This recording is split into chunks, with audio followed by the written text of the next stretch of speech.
All right, let's jump right into this explainer.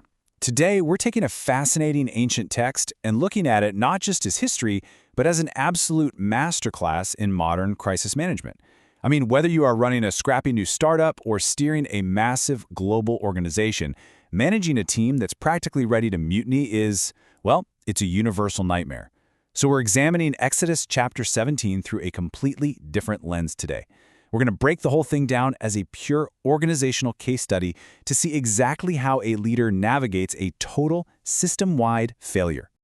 Here is our roadmap for the explainer. We'll be extracting actionable lessons across 5 critical areas. Number 1, the burden of leadership. Number 2, managing an internal crisis. Number 3, delegating to the team. 4, relying on peer support. And finally, number 5, memorializing team victories. All right, let's kick things off with Section 1, the burden of leadership.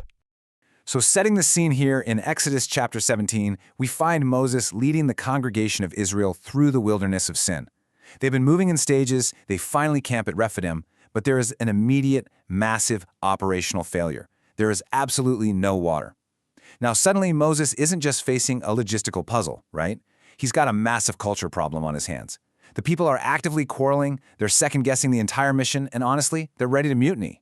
This just brilliantly captures the sheer crushing weight of leadership when the very team you're trying to guide turns against you. Moses literally cries out in absolute desperation, asking, "What shall I do with this people? They are almost ready to stone me." Talk about a toxic work environment. But really, if you've ever felt that overwhelming sense of isolation as a leader when everything hits the fan all at once, this is the ultimate historical example of that exact feeling.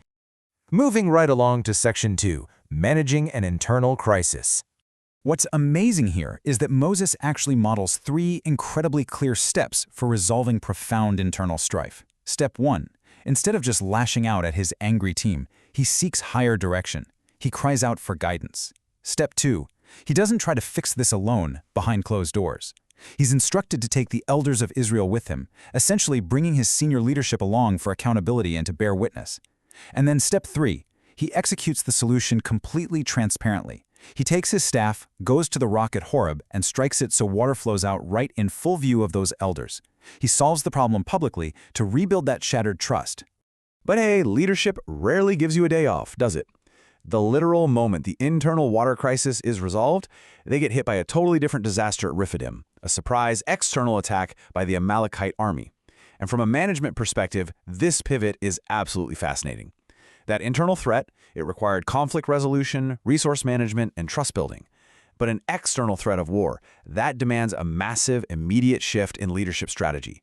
You simply cannot manage a hostile external competitor using the exact same playbook you'd use for an internal team dispute. Which brings us nicely to Section 3, delegating to the team. Facing an army like Amalek requires scale. And instead of grabbing a sword and sprinting to the front lines, which, let's be honest, is a huge trap a lot of leaders fall into wanting to be the hero, Moses actually transitions from being the sole problem solver to a master delegator. He hands the tactical, ground-level execution straight to Joshua, telling him, "Choose for us men and go out and fight."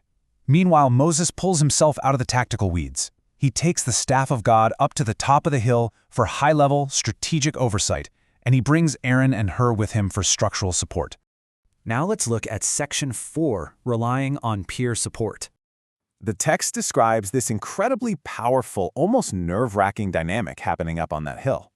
Whenever Moses held his hand up, Israel prevailed in the battle down below. But the second he lowered his hand, the Amalekites started winning. So you have this direct, visible correlation between the leader's stamina and the entire organization's success. But here is the harsh reality of human limitation. The text bluntly admits Moses' hands grew weary. The pressure, the sheer physical and mental toll of sustaining an entire organization's momentum, it's just too much for any one person to carry indefinitely. So here is the turning point. When Moses physically hits a wall and cannot do it alone anymore, his team literally steps in to save him. First, they find a stone and put it under him so he can sit down. They give their leader a solid foundation to rest on. Then, Aaron and Hur step in and literally hold up his hands, one on the left, one on the right. They keep his hands steady all the way until the sun goes down. And it's because of this incredible peer support that Joshua is able to overwhelm Amalek on the battlefield. That victory wasn't just Joshua's sword skills, and it wasn't just Moses' staff. It was the collaborative support structure at the very top that won the day. Which forces every single one of us to ask a really vital question. When you inevitably hit your own breaking point in leadership, who are the peers you actually rely on? Who are your Aaron and Hur? Because I guarantee you, if you try to hold your hands up all by yourself while your organization is fighting for its life in the valley, you're eventually going to fail. You absolutely need people around you who can recognize your fatigue and step in to help carry the weight. And finally, Section 5, Memorializing Team Victories. After the dust settles, the Lord commands Moses with a very specific, almost administrative task. He tells him, "Write this as a memorial in a book and recite it in the ears of Joshua." This is the birth of institutional memory. You don't just survive a massive crisis, wipe the sweat off your brow, and move on. No, you document it. You write it down so the organization actually learns from it. And notice this key detail. It needs to be recited directly to Joshua, the next generation of leadership. Joshua was busy fighting in the valley. He didn't see the whole picture. He needs to know exactly how that victory was secured up on the hill, so he's ready when it is his turn to take the reins.